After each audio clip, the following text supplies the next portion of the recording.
le 1er avril à 21h, heure de Washington. Donald Trump s'avance derrière le pupitre de la Maison-Blanche.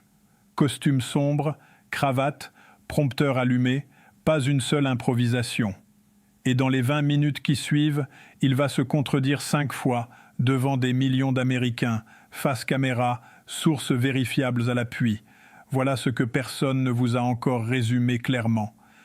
Un mois plus tôt, le 28 février, les États-Unis lançaient l'opération militaire contre l'Iran. Depuis, plus de 900 cibles frappées, des centaines de morts, le détroit d'Ormuz quasi fermé et le baril de pétrole qui crève le plafond des $110. Ce discours du 1er avril était censé être celui de la reconquête narrative. Trump devait reprendre la main. Pour comprendre pourquoi ce soir-là comptait autant pour lui, un seul chiffre suffit. Selon un sondage CNN relayé par France Info, la confiance des Américains envers leur président sur l'économie était tombée à 31%, son niveau le plus bas, 8 points perdus en 3 mois. L'essence dépasse $4 le gallon, une majorité d'Américains s'oppose au conflit et les midterms approchent. Le contraste avec le 28 février était d'ailleurs frappant. Quand il avait annoncé le début des frappes, c'était depuis sa résidence privée de Mar-a-Lago, en Floride, casquette sur la tête, sans cravate, sur une vidéo préenregistrée. Ce soir du 1er avril, le décor avait radicalement changé, la posture aussi, mais les faits, eux, allaient raconter une autre histoire. Dans la matinée même, Trump avait publié sur Truth Social que le nouveau président iranien venait de demander un cessez-le-feu. Les spéculations allaient de bon train. Allait-il annoncer un retrait de l'OTAN, une invasion terrestre, une trêve ? La correspondante de France Télévisions à Washington résumait bien l'enjeu. Trump voulait avant tout vanter sa guerre et convaincre l'opinion qu'il ne s'enlisait pas. Le discours s'est articulé autour de 5 axes. Premier axe, la victoire militaire.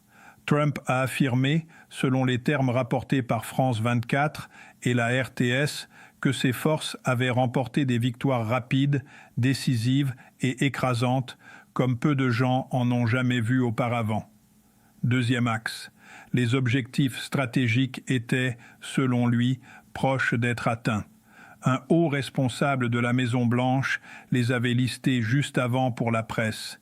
Détruire les capacités missiles iraniennes, anéantir sa marine, empêcher ses alliés de déstabiliser la région et garantir que Téhéran n'accède jamais à l'arme nucléaire. Troisième axe, les frappes allaient se poursuivre encore 2 à 3 semaines, de manière extrêmement dure. C'est là qu'il a lâché la phrase que tous les médias internationaux ont retenue. Nous allons les ramener à l'âge de pierre auquel ils appartiennent. Quatrième axe.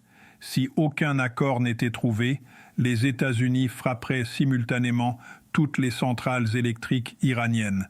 Un ultimatum fixé au 6 avril restait en vigueur selon la Nouvelle Tribune. Cinquième axe, le détroit d'Ormuz. Trump s'est directement adressé aux pays dépendants du pétrole du Golfe. Allez au détroit, prenez-le, protégez-le, servez-vous-en. Une injonction lancée aux alliés qu'il accusait de ne pas avoir soutenu Washington. Voilà pour la forme. Maintenant, voilà ce que les mots révèlent quand on les confronte aux faits. Première contradiction, le changement de régime.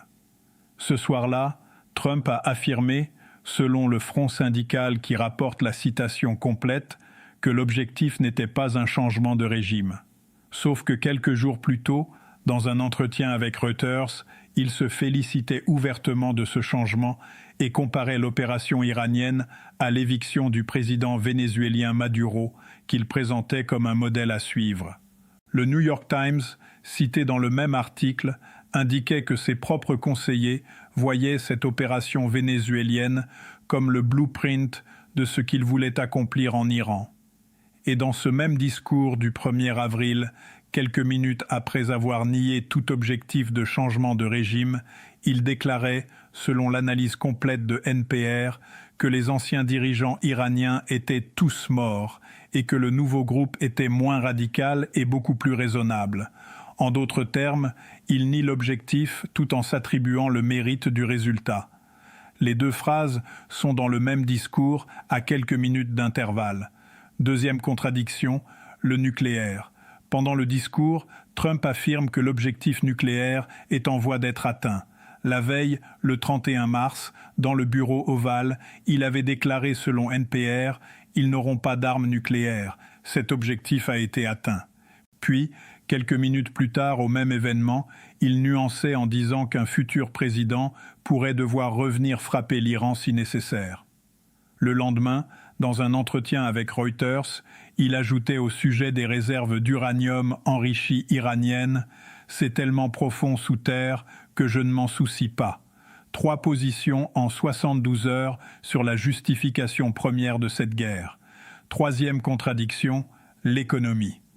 Trump a affirmé pendant son allocution, selon France Info, que l'économie américaine n'avait jamais été aussi forte et que le pays ne connaissait aucune inflation.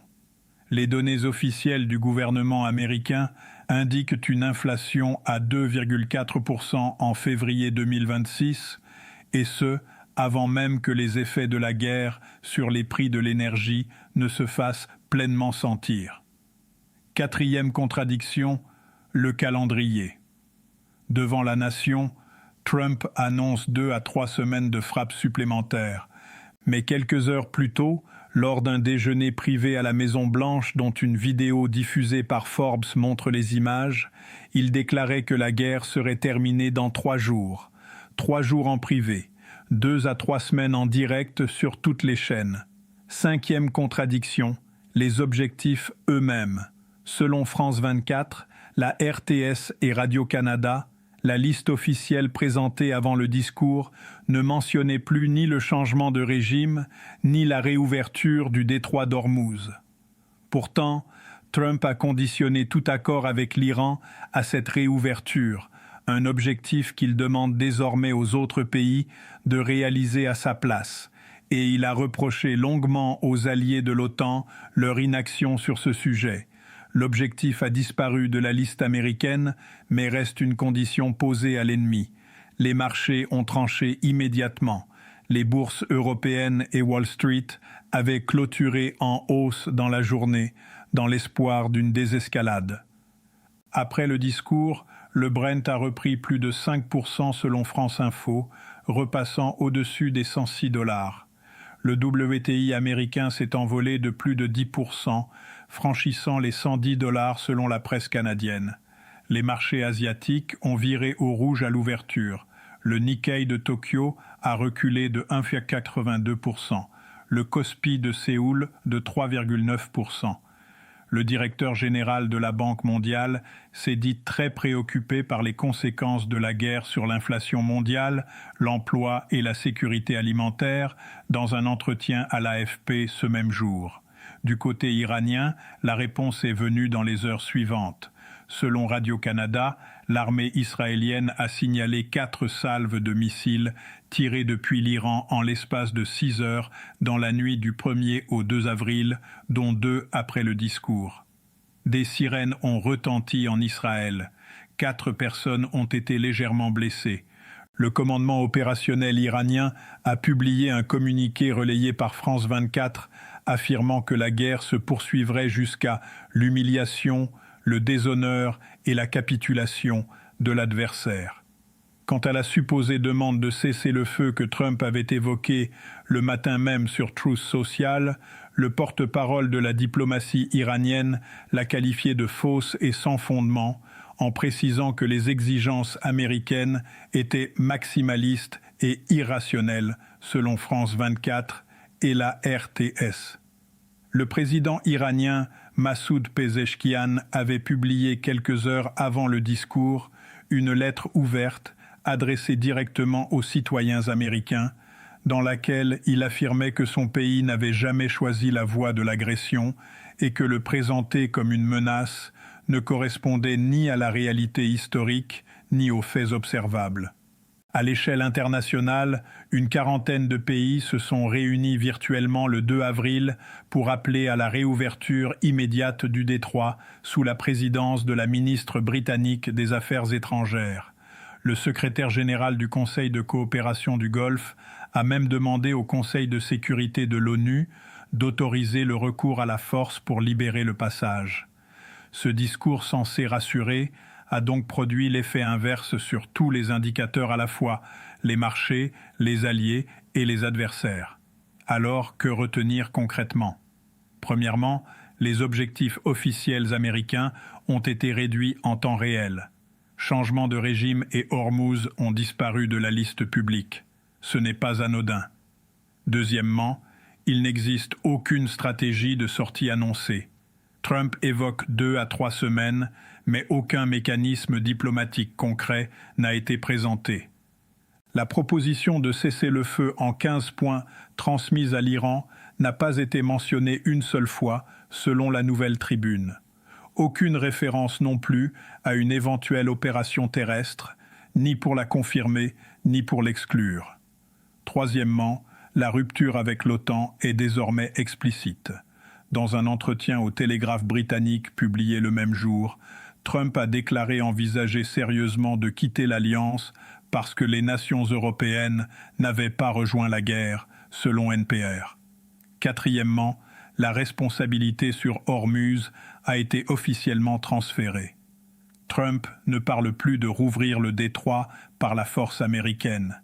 Il demande à l'Europe, à l'Asie et aux pays du Golfe de le faire eux-mêmes.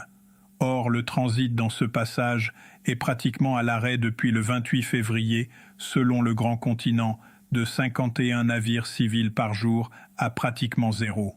C'est 20% du pétrole mondial qui transitait par là. Cinquièmement, le décalage entre le ton triomphaliste du discours et la réalité du terrain est documenté. L'Iran continue de tirer, le détroit reste fermé, le baril explose. Et selon Euronews, Trump fait face à des taux d'approbation en chute libre et à des retombées diplomatiques en spirale. La Nouvelle Tribune en tire un constat sec. Ce discours n'a apporté aucune décision nouvelle. Le Temps de Genève est encore plus direct en titrant que Trump s'est adressé à la nation pendant 20 minutes pour ne rien dire. La RTS confirme que sur le fond, rien n'avance, mais ce que le discours révèle, lui, est considérable. Ce que ça signifie concrètement pour l'Europe et pour nous, 2 à 3 semaines de guerre, c'est un plancher, pas un plafond. Sans cadre diplomatique, sans négociation directe confirmée et avec la promesse d'une escalade sur les centrales électriques iraniennes, rien n'indique une sortie rapide. Le prix du pétrole va rester élevé tant que le détroit reste fermé, et les gardiens de la Révolution ont réaffirmé qu'il le resterait. La décision de l'Agence internationale de l'énergie de libérer 400 millions de barils de réserves stratégiques, la plus grande opération de ce type de son histoire, ne suffit pas à compenser le déficit structurel. Et la pression sur l'Europe va s'intensifier. Trump exige qu'elle sécurise Hormuz elle-même, tout en menaçant de quitter l'OTAN. Le message est limpide. Débrouillez-vous.